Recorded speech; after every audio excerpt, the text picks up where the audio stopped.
আজ আমি বাবুর্চির রান্না কপি করলাম। গরুর মাংসের রেজালা রান্না করলাম একদম বাবুর্চির মতো করে।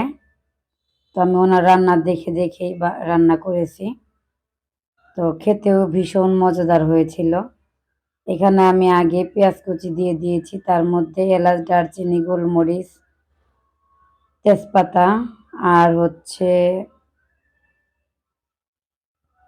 লবণ, মরিচের গুঁড়া, হলুদের গুঁড়া, ধনিয়ার গুঁড়া, আদা, রসুন, জিরে বাটা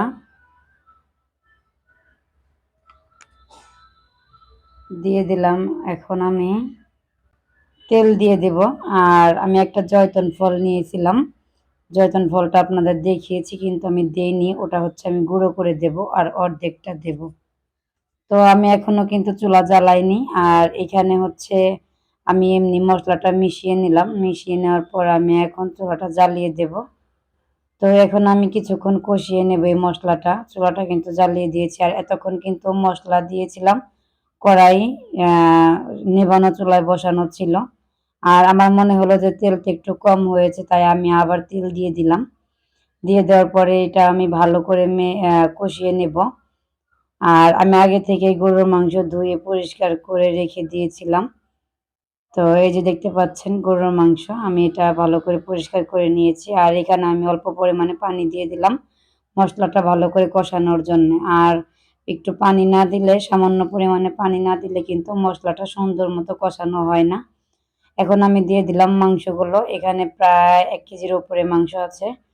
তো আমি একদম বাবুর্চির মতো করে রান্না করলাম, শুধুমাত্র ডিফারেন্ট এতটুকুই। তার মাংসের পরিমাণটা বেশি ছিল আর মশলার পরিমাণ বেশি ছিল। আমার মাংসের পরিমাণ কম, তাই মশলার পরিমাণও কম। তো আমি এখন এটা ভালো করে কষিয়ে নেব। আর আমার কাছে ভীষণ ভালো লেগেছিল। আর এই এতটুকু ভিডিও আমি চাইলে স্কিপ করে দিতে পারতাম, কিন্তু আমি স্কিপ করিনি একটা কারণে। সেটা দেখেন ঢাকনার ভিতর দিয়ে দেখা যাচ্ছে একটা মাংসের টুকরো কেমন ভাবে নড়ছে একাই, আগুনের তাপ পেয়ে দেখেন কিরকম করতেছে মাংসের টুকরোটা। এটা আমি ভিডিও মেক করার সময় আমি খেয়াল করেছি, আগে দেখিনি। তো দেখেই জানি কেমন লাগলো আর কি। তো ঢাকনা ওঠানোর পরে ওই যে দেখতে পাচ্ছেন আরেকটা মাংসের টুকরা কেমন ইয়া করে আর কি। তো তারপরে আমি এখানে মাংসগুলো ভালো করে নেড়ে চেড়ে নেব, কষিয়ে নেব। আর এভাবে রান্না করলে কিন্তু ভীষণ ভালো লাগে। আমি এদিকে একটা মশলা তৈরি করে নেব। এখানে যেহেতু সাদা ফ্রিজের মধ্যে টক দই আছে, সেটা যে আমার ক্যামেরাতে দেখা যাচ্ছে না। শুরুতেই বলি আমার ক্যামেরাটা ভীষণ খারাপ, কারণ যে আমার একটা কম দামি ফোন।